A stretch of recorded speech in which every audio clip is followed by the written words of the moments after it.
And there we are, breaking the silence.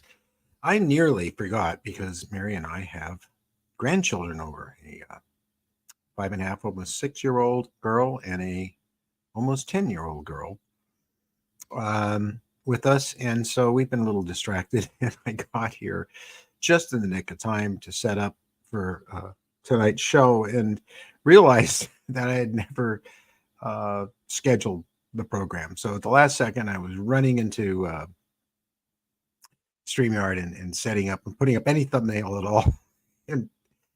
And despite that, you're all here. Well, at least the core group I can see is all here, and you're greatly appreciated and loved for doing so. And I also appreciate you being on Dream Talk. I think it's nighttime Dream Talk radio last night with Gary Anderson. Mary noticed a lot of you were there. Thank you very much. That is a national radio program, so it doesn't seem to get many views on YouTube, but I know that he allegedly has like 7 million listeners, and he was a friend of Art's, and Art got him back out of hiding and or retirement, as he put it, in doing this talk radio show very much in the fashion of Art Bell's. So that was a really interesting show. I literally stuck to the questions he asked me. I didn't volunteer much. Basically, I was instructed to do that, but he wants to do more because he felt I had more to say, and well, maybe I do. But he was great. I really enjoyed him. He wasn't real full of flash and jokes all the time. Although off camera, he jokes a lot. He's a really funny guy. So I would encourage you to listen to his program. It's on every week, and you can go to his website. It's still listed in the description, I believe, for in the community where we promoted the fact that I was going to be on that show. So I had to switch gears real quick and get over here. And so here I am. I'm working on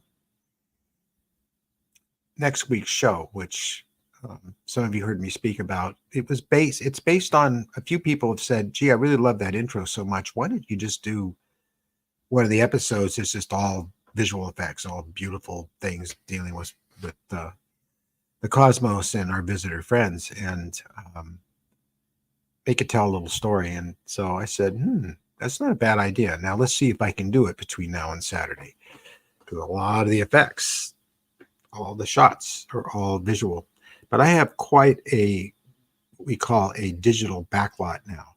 Digital backlot of sets and locations and creatures and spacecraft and star fields and you name it. If it has to do with the subject, it's been built up over the last 7 months. And so I have that to use. That doesn't mean I'll be using the same shots over and over again you've seen in other shows. It means I'll be making new stuff using those tools, those sets. So some stuff will be new. I've been working on a little 6-year-old boy who's he's not photoreal. He's a bit more realistic. He's a bit kind of Pixar-like, but he has a bit of realism to him at the same time, which I think gives it some charm.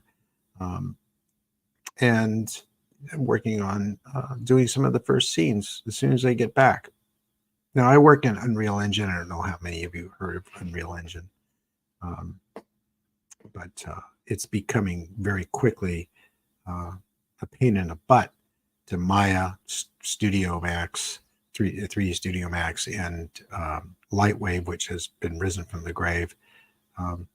I've worked with all those programs in the past since their beginning and their conception, and I'd have to say that Unreal is the most rewarding instant gratification, if there is such an instant gratification 3D software. It is. I mean, it's not AI, and it doesn't do things automatically for you, but what it does do is when you're creating scenes and you're animating characters and setting up environments and creating whole mountains and hillsides and nighttime terrains, what you see is what you get. You don't have to render it.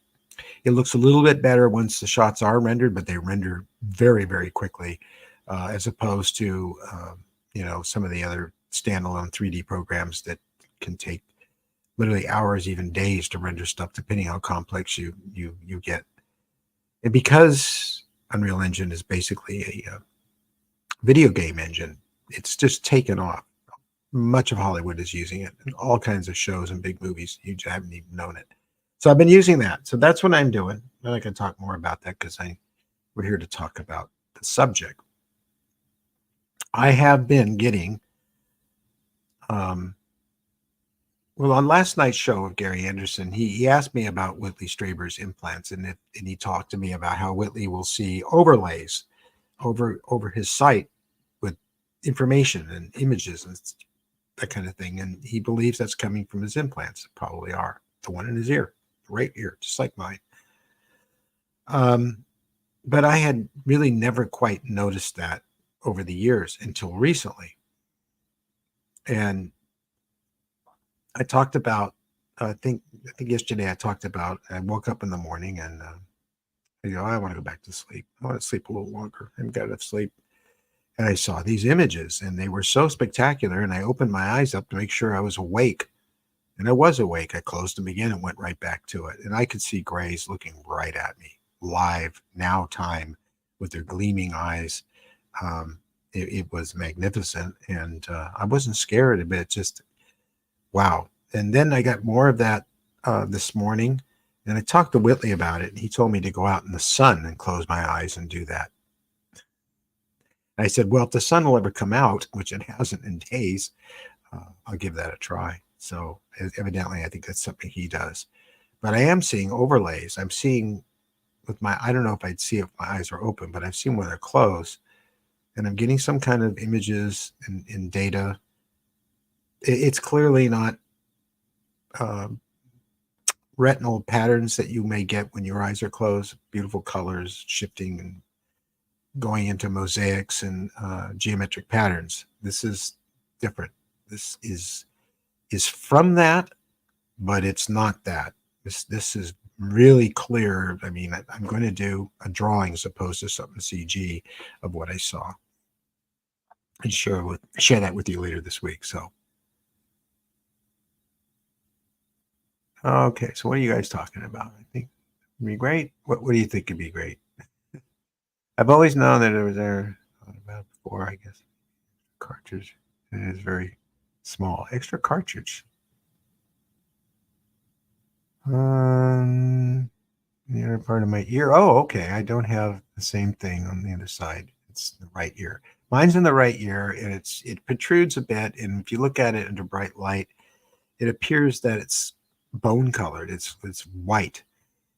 But as I brought up before, the big tall girl, big tall white alien that's been with me since the beginning, a gray, very tall one, tells me that's part of her. That's her tissue inside of me.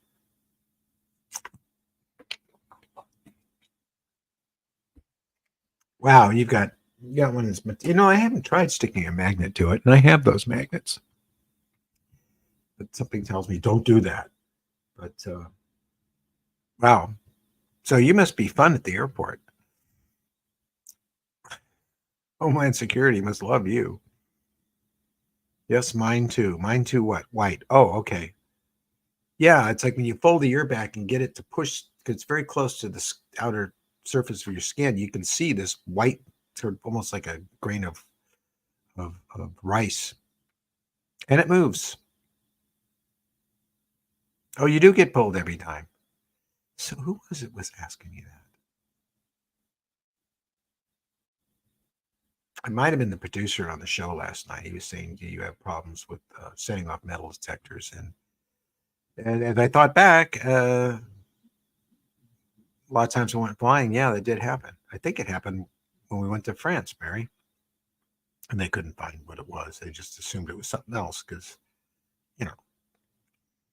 I'm just this old guy going to France, take a boat ride. Yes, okay, Rachel. So yeah, I'm getting these images, and the ones this morning were these. There were some geometric patterns, and the outer edges of them were changing colors. It was absolutely beautiful.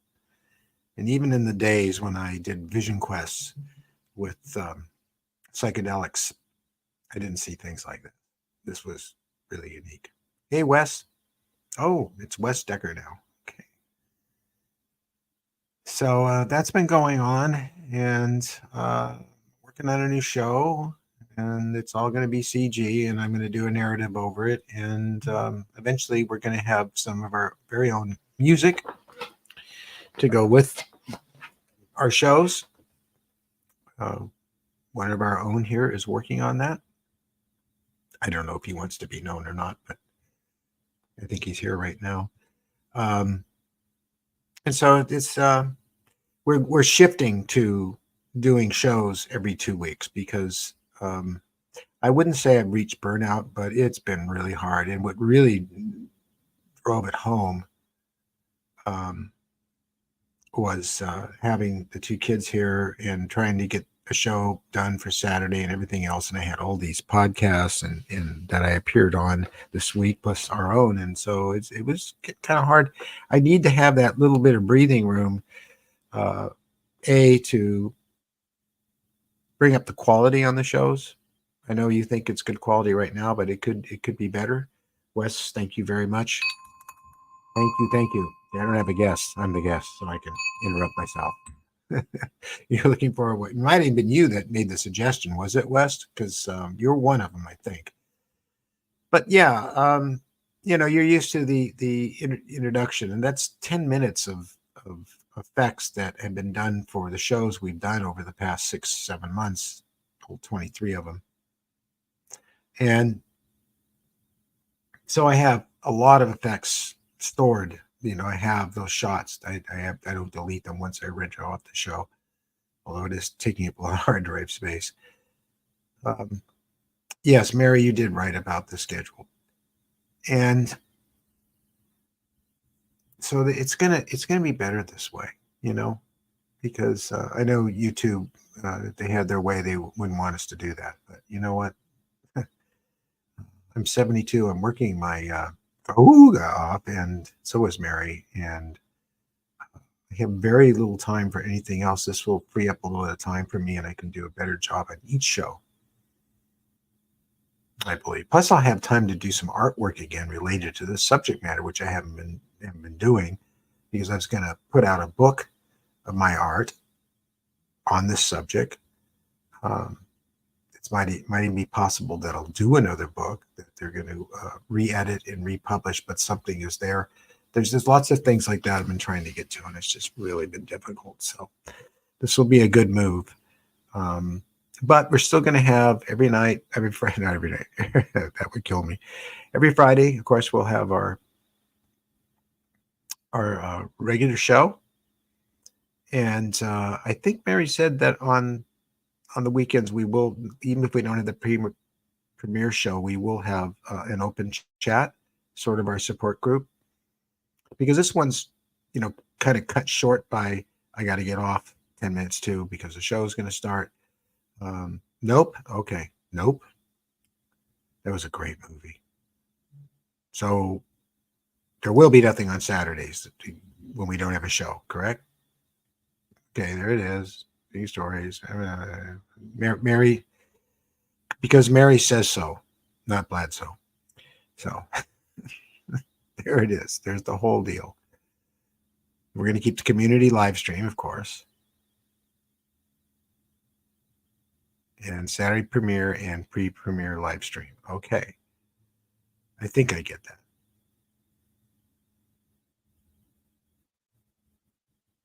Yes, hiring help. We have one free editor who's donating his time currently, so it would really help if I had someone else that knew CGI as well as I did, or even better, but so far, no luck. I don't think there's anybody in the community that works in 3D program, 3D software. Blender, they'd have to work in Blender and Unreal Engine.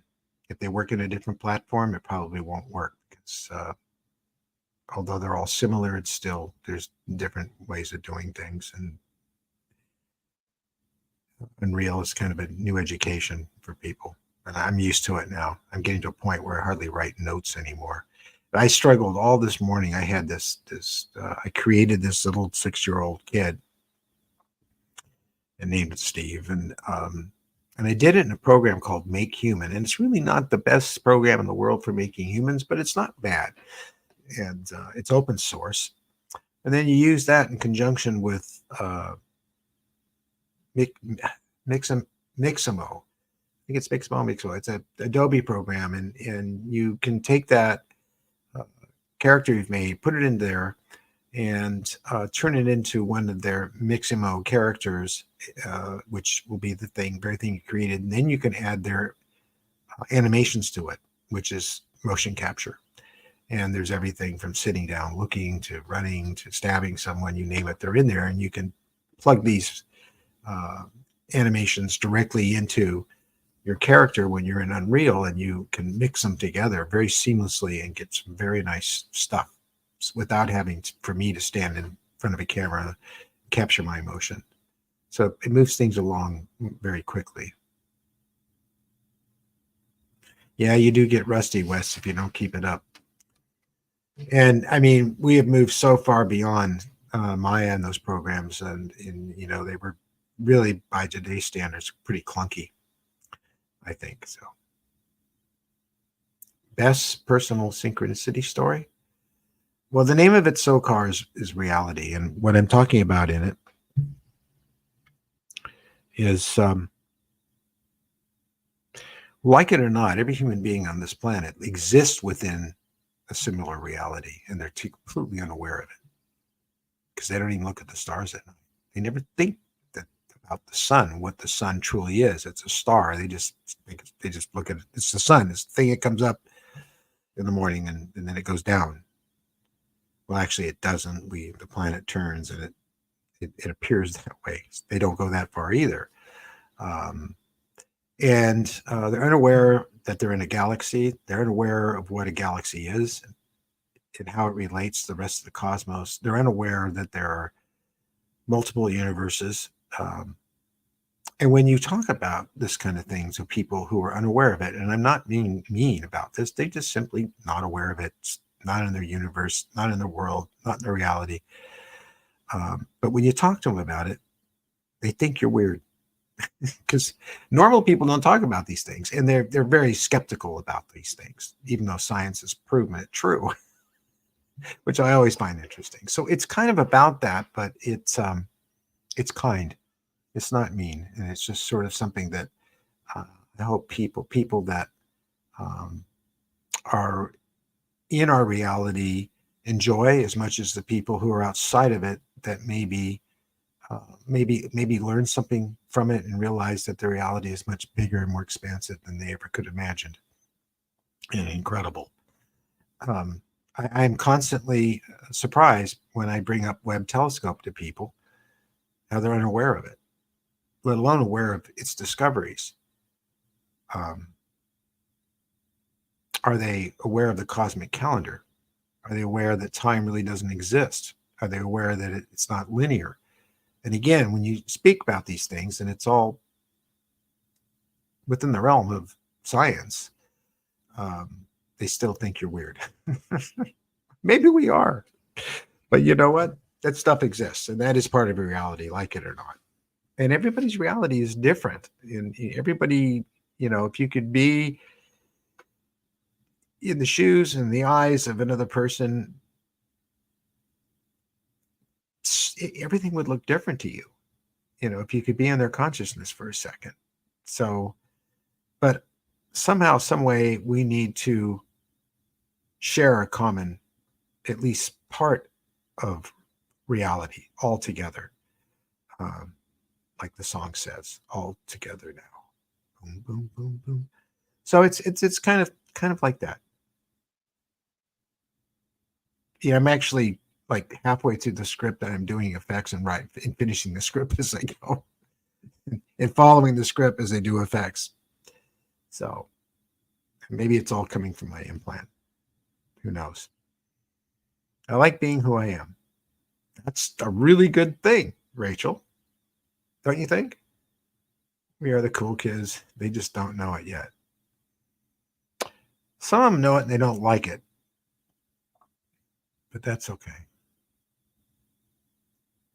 It was Garden Day. Sorry I'm late. I'm here. Hi, Steve and Mary. Hi, Count Dacula. Good to see you back. And hi, Anne. And Hot Rod. There you are. How I wish I could see proof. Well, I have all the proof personally I need, and that's enough for me, which is why, I'm not being sarcastic or, you know, pigheaded about it, but I really don't care, to have proof. I mean, I don't feel I need to prove it to anybody. I did it one time, and I shot some pretty amazing Whitley, shot some pretty amazing video back years ago in Camarillo of a UFO that Whitley went ballistic over, and it was proof, but it was open to debate, and that could be this and that could be that, and da da da da da da da da da da. It's always going to be that way until something that globally we can't deny is right before our eyes, and there will be those that still do that. Not many, but they'll be there. Hey, MX. Well, that's good, Groucho. I listened to Whitley's new poetry book last night. Very good. Oh, he read it, huh? That's good. He's a busy guy. But what I really appreciate about Whitley, I mean, yes, we've been friends since 1990. He always makes time for me. He always gets right back to me. He always helps out. He always chips in. He's a good friend and a very interesting human being.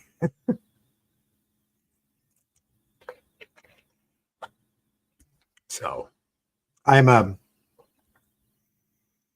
eager to work on this little short. I love making films, and although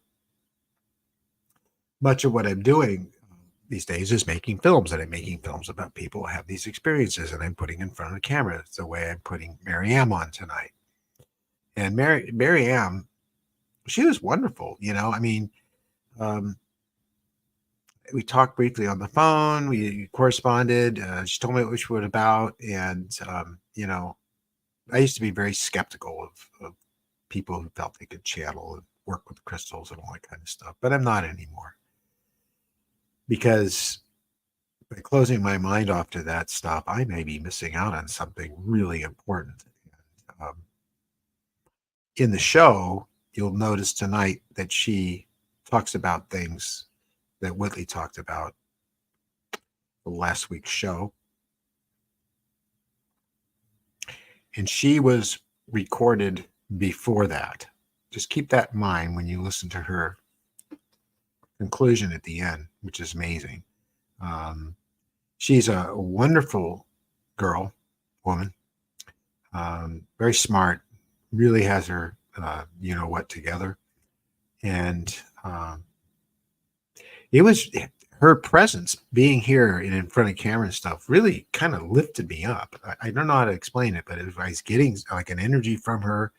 I can feel it now. It's actually kind of emotional even. And it's like, this person to be around really makes you feel good.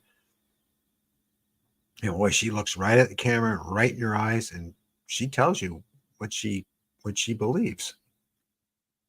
And you can see it. So, the things that she had to say were right on target. So, again, it's a different show because she doesn't have physical contact. At least she doesn't think she does. But she has spiritual contact with the visitors. And well, you'll see. It's a good show. I was real pleased with it when I was all done with it. And we shot with the new, thank you, Mark Sims, for the new Black Magic camera, which I've had it for a while, but we just now started using it. Oh boy, our other camera's good, but this thing is a cinema camera, and it really, you'll see the difference tonight. So audio is very good, of course, because we use very high-end microphones, and we have several of them, so we're able to record many people at one time, which is why I want to go back to making some films, but it's really difficult right now because even though we have all the equipment, it still costs money to make films. Got to pay actors. You got to pay for gas and food and lunches and some equipment, not much. And so, but by doing something that's all CGI, it is my art. It's not AI's art. It's my art because you see a character or a creature or anything in there, I sculpted that digitally. You see a craft, I built that digitally. It's still building, it's still making. You have to have the talent to make something out of a bunch of wireframe mesh and then texture it, color it, and you have full control over this creation. So it's my art. But the minute I start telling a machine, I need this and these look this way and move the camera this way and all that, well, it's still my imagination, but somehow I don't feel it's that hands-on artwork. Geez, Wes, didn't you already donate? Thank you so much. It really helps because I swear if I have to sell that big enterprise over there, the captain's chair and that space station to keep this place going, I'm going to do it. But so far I don't have to. There are people who want to buy those models off me. I don't want to let them go just yet. Eventually I will because, what am I going to do? I can't live forever. I'd like to because I'd like to see what's going to happen. Let's see how many Star Trek fans get what I just said. I want to live forever because I want to see what happens. What famous Star Trek character said that? One of the greatest lines in Star Trek. And it didn't, I'll tell you this, it didn't come from the original series. So, which is a hint. Yes, you do, Rock West. Did Mary put that up? Did you put that up? I think you did. I'm a bit punchy, and so is Mary because we've had the two kids all week, and we've been doing the show on top of it. And I didn't think it would be easy. I just didn't think it would be hard. It's been kind of hard. So Mary is going to go down tomorrow morning. She'll be leaving on a train with the two kids down to Vista, California, which is near San Diego. That I'm staying home with Nova, and I'm going to work on her next show. I wouldn't be able to do it if I went down there, so it would be very difficult to do that on a laptop alone. So, so hopefully somebody won't take advantage of that. And MX Ryan, you rock also. Thank you so much. Thank you. Really appreciate it. So, yeah, so I'm going to be by myself for about 6-7 days. And, but, that doesn't make a difference because as some of you will recall the other night, Mary woke up and couldn't find me in the house. So she went back to bed. She figured I'd be there in the morning. And I was. So, but she was there to document it. If something happens now when she's gone, all I have is Nova to document it. And she can't talk. So at least not like we do. She's pretty good at it. She uses her paw. Hey, are you forgetting something? She's really good at it. I love dogs. I mean, they are the most amazing creatures on this planet. I'm sure many of you will agree, but what they do for your heart is so amazing. And then that's the inevitability that you're going to outlive them. And that's always very heartbreaking. And then you say never again, and you go right back out and you get another dog. And, it's just, I can't live without them. They anchor me somehow, they really do.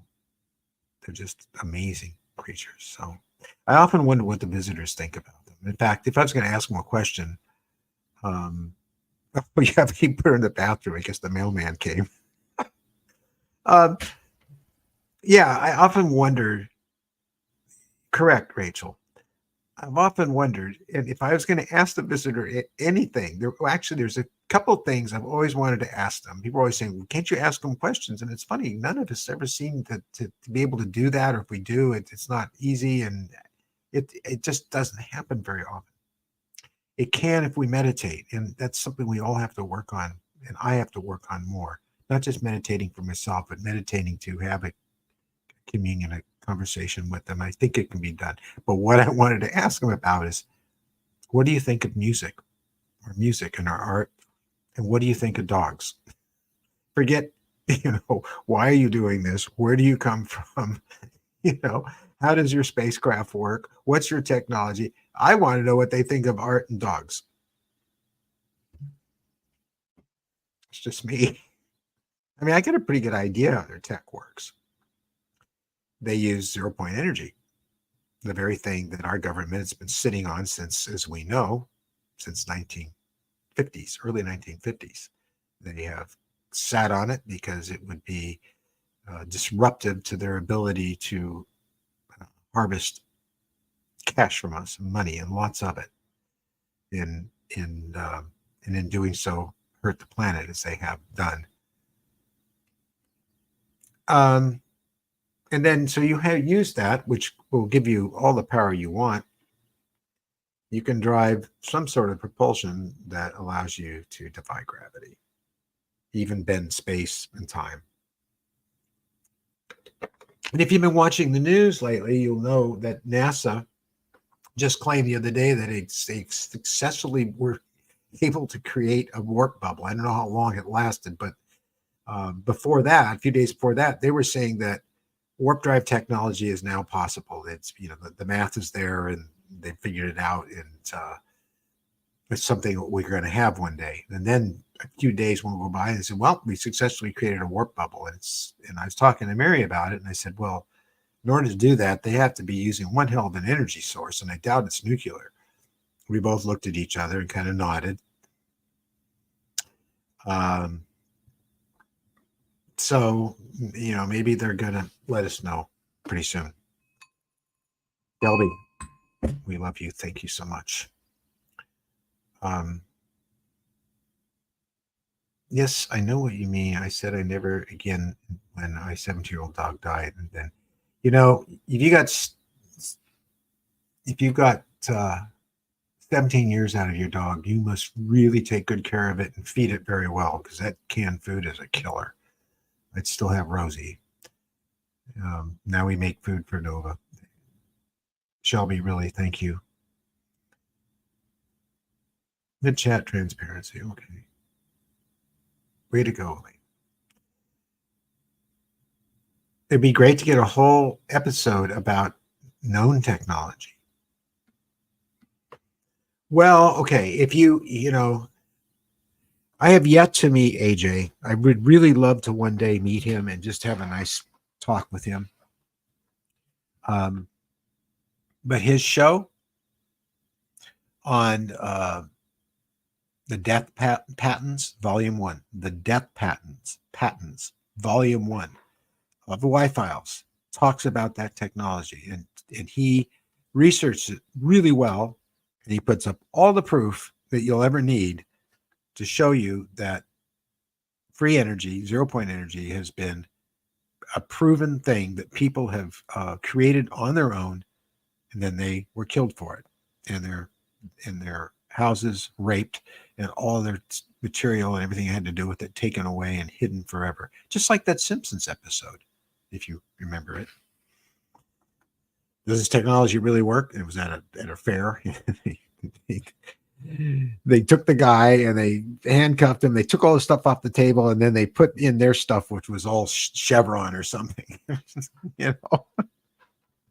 But funny enough, just like in X-Files, that stuff really happens. Where do you think they get it from? Where do you think those writers get it from?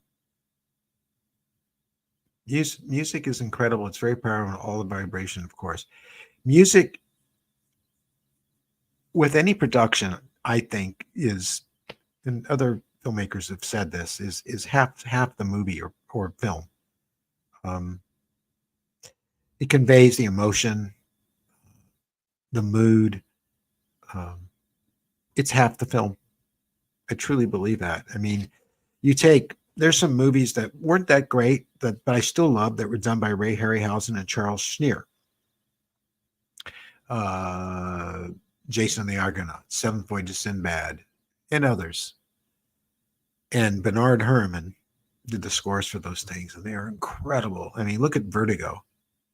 Hitchcock's Vertigo. He used Bernard Herrmann all the time, and I could just hear that opening score to Vertigo in my head right now, and it's bone chilling. It's just, Hans Zimmer does a good job too. He can be a little repetitious, but that isn't his fault, because he works with directors that always ask for the same stuff.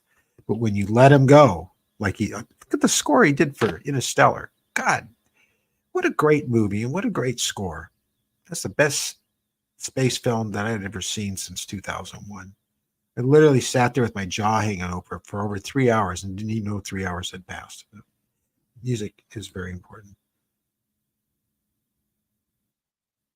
Well, the TR3B was created by Whitley Strieber in the book The Greys, and then the community kind of ran with it. I think they got confused and thought that was a real thing, but no. Whitley will tell you that was an invention of his in the book.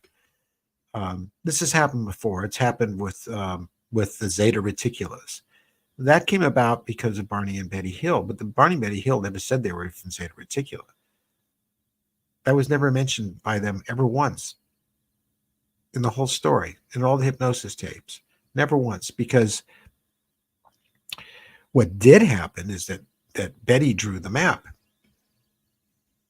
And it wasn't until 2 or 3 years later, and I'm sorry, I'm forgetting your name. She was a woman astronomer who actually constructed a three-dimensional map of that space, that very area that they referred to, that you could walk around. It was a 3D physical model, and she found exactly that star pattern, which related to Zeta Reticula 1 and 2.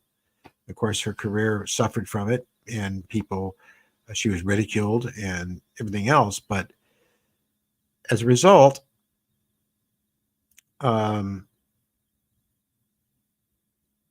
we came to know Zeta Reticula. We assumed that the beings, which were gray-like, not entirely, but they were gray-like, came from Zeta Reticula. I remember what the being said to her. She said to the being while standing at the map, he said, "This is our trade routes and that kind of thing. That's where we travel from." And she says, "Well, where are you on the map?" He says, "Where are you on the map?" She says, "Well, I don't know." He said, "Well, there's no point in me telling you where we are on the map if you don't know where you are on the map." I love that. It's just so believable. You can't make that stuff up to coin a phrase. I mean, it's if you haven't read the book, it's incredible. I highly recommend you read the original book, because movies don't always hit the mark. But I will say that Universal, when they did the UFO incident with Estelle Parsons and James Earl Jones, "I want to wake up, I'm not Bunny," it was completely accurate to the book. There were more details in the book, but for a 2-hour TV movie, I was blown away, because I thought they'd massacre it, and they didn't at all. So if you don't have time to read the book, find the film. I think it's on YouTube still. It's incredible, and it has good music too. I mean, the whole it blows away Communion, Fire in the Sky, and all those films. It's really the very best. So I highly recommend that as well. And you'll see that Zeta Reticula came about as a result of the 3D model. We talk about that at the very end of the film.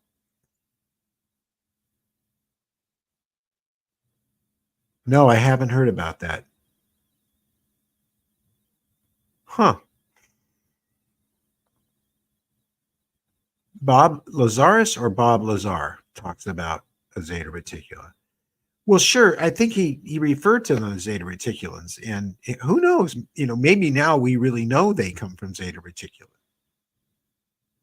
I don't know what the source is. It might be from Area 51. It might be how those guys talk about it behind our back. I don't know. I really don't. Serenity based on Firefly. Oh, okay. Did I see that? What was the name again of what? It was a UFO incident, I believe. The book is entitled something else, or maybe it isn't. It's a UFO incident, I believe, and it has James Earl Jones and Estelle Parsons, and it was made. When was that made? That was made, I think, either in the late 70s or early 80s. But you can look it up. It was made by Universal. It was a movie, a TV movie about Barney and Betty Hill, the Barney and Betty Hill incident. So check that out. It's it's it's a great movie. It really is good. I found it very difficult to watch, and the first time I watched it, I was in the presence of other people in the room watching it, and I had to get up and leave because when Barney, when Betty started describing the beings coming towards her window, the acting was just like the audio tapes of the actual hypnosis. There goes my sinuses every time I talk about this stuff. Uh, she was on the edge of being hysterical, and it just hit my emotions so hard that I thought I was going to lose it right in front of all those people. So I went into the bathroom and got very emotional, and so I had to watch it again because I missed a little bit. Um, and I remember my wife saying, "What's wrong with you?" You know, and I tried to explain it to her, and she just went, "Oh," because she was a real big skeptic, and I just said I couldn't handle watching that. Um, so I watched it by myself, and it affected me exactly the same way, but I was able to stick with it. But it was very emotional for any of you that have these experiences and have been through that. It was 1975. Thank you, Luke. Or is that Luck? Um, thank you very much. So I was right. It was in the 70s. Um, I warn you, if you're watching it, watch it with people that get the subject matter because you will lose it. I did. Estelle Parsons is a very fine actress, and so is James Earl Jones, and they really captured identically Barney and Betty Hill, the real people. Because I heard some of the tapes, and it was exactly the same. They were just wonderful.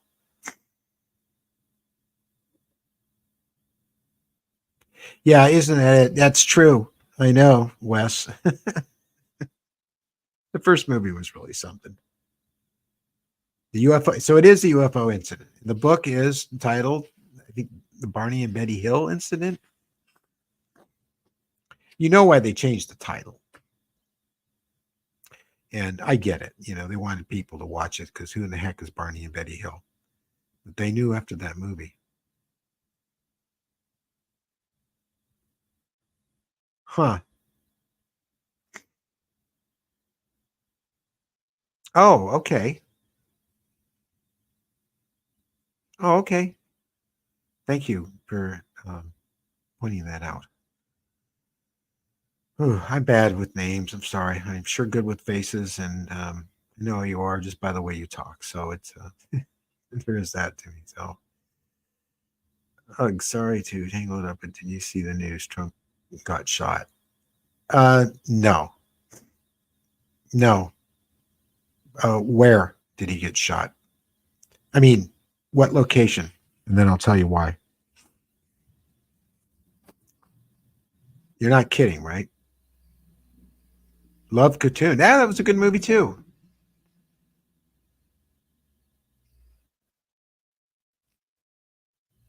I'm assuming he's still alive. In the ear. Wow. So, Mary, remember what I said a few weeks ago? So I guess they were telling me the truth. Wow. Okay, I'm getting a bit of a chill. Whoa. Uh, Lynn, Thank you so much. Thank you. Thank you. I'm having a bit of a moment here, guys, because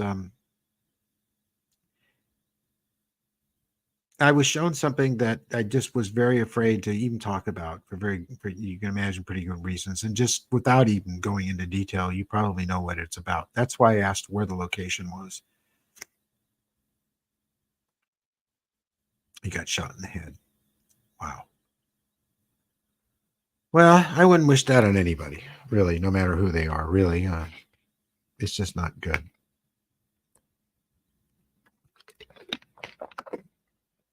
So, yeah, I know, Mary. Whew.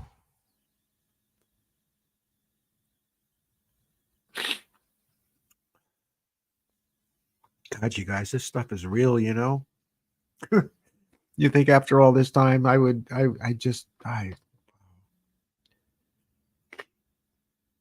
course you all know it though, don't you? Wait, what? Trump was shot in the head, in the ear, the head. Um, I always try to be reserved and hold out on things that are shown to me. I have, visions. You guys have visions. You hear voices. They tell you things are going to happen. This is that, and that's going to happen. But you just, until it happens, I remain skeptical.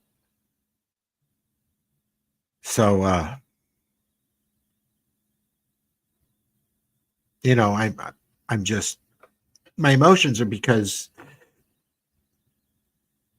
there's been a lot going on. I mean, I've talked to you about the visions I've been having and seeing the grays all looking at me the last couple of days when my eyes are closed and I'm wide awake. And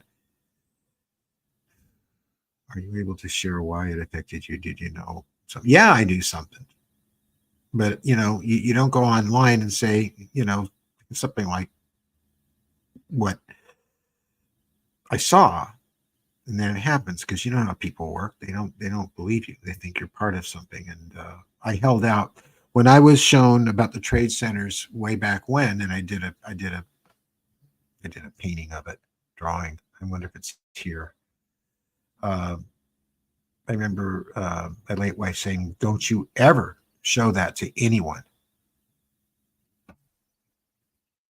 It was 1994 because she felt I would be implicated. How many times have you heard about psychics who were able to find someone who died off to the side of a road somewhere? And how many times have you heard how they would be arrested for the murder? They were always let go later because they couldn't tie it together at all. But that's how skeptical those people are I talked about at the beginning of the show when I said, they don't live in the same reality box we do. And they, oh God, if you say you're psychic, that's all crap. Like Joey Nick Jiggles says, he says, no one's psychic. There are people who believe they're psychic, and there are people who know they're not psychic, and they're just charlatans. But even the ones that believe they're psychic aren't. There is no such thing. Well, there is. And every time you're reminded that it is, as just happened right now, it affects your emotions. I don't know. There's this part of you that, at least with me, that holds out. Mary was just disconnected. Wow. Well, they haven't taken me offline yet, so let's see if you can do it, guys. Sleep at the wheel, huh?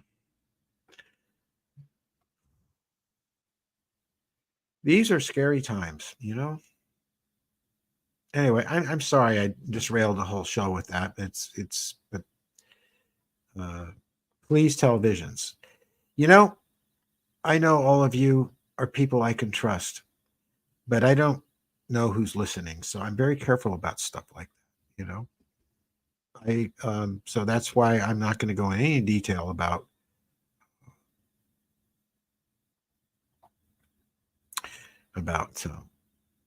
I'll tell you about other stuff. I'll tell you about the grays I saw and everything else. But this whole thing with Trump is just it's just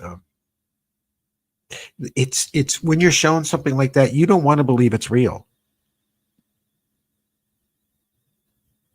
If I'm cornered and someone's going to kill me, yes, I'm going to shoot back because I have to. It's either me or him.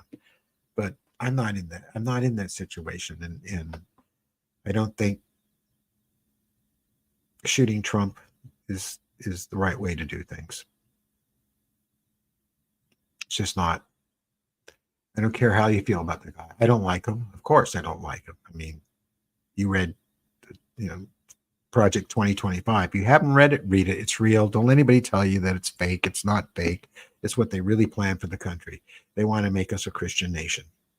They want to replace the Bible for the Constitution. That's just for starters, not to mention they want to get rid of my Social Security and my health care and everything else. It's real. So check it out. But I don't think you should shoot people because of that. I don't condone it.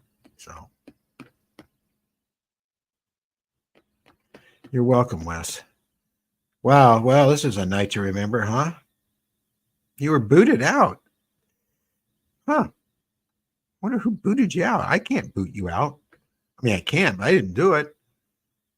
Oh, maybe it's just an internet glitch. Hi from Denmark. Hello. Thanks for being here. The show is going to start in about 10 minutes.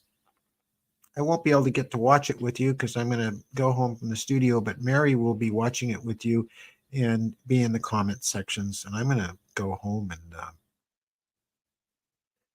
yeah, separation of church and state is very important. Everyone here in this country is entitled to believe what they want to believe, as long as it's not hurting someone, physically or mentally. And so they should be allowed to practice any religion they want. You heard that remote viewing has never found a missing person, but what about that episode of Unsolved Mystery? Robert Stack. I worked on that show. Young boy, I tripped his parent had a vision. And well, I don't know if it having visions and which is psychic and I don't know if they're related. They may be. Well, you're welcome. Thank you. I heard the dead lady speak from the field. I've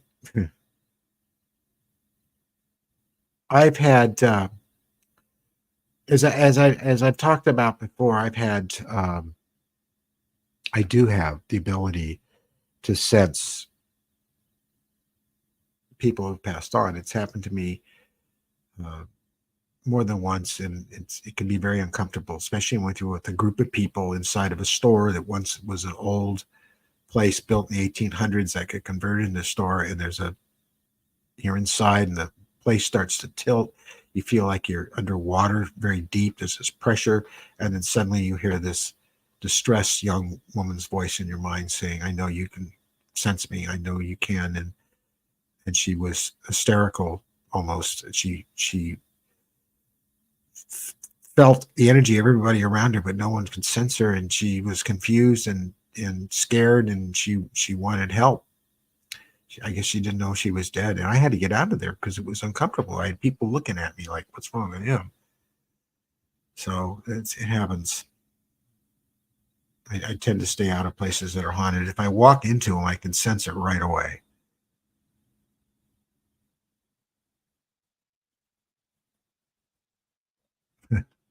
Like Fright Night, huh? Count Dracula? Okay. Well, Mary's giving me a hint that I need to get off. I certainly have been enjoying this conversation with all of you. Yes, Count, I've had that too. I think I talked about Judy and how she came to me and I didn't know she was dead. She was only 24 years old. That was amazing. And have my mother too.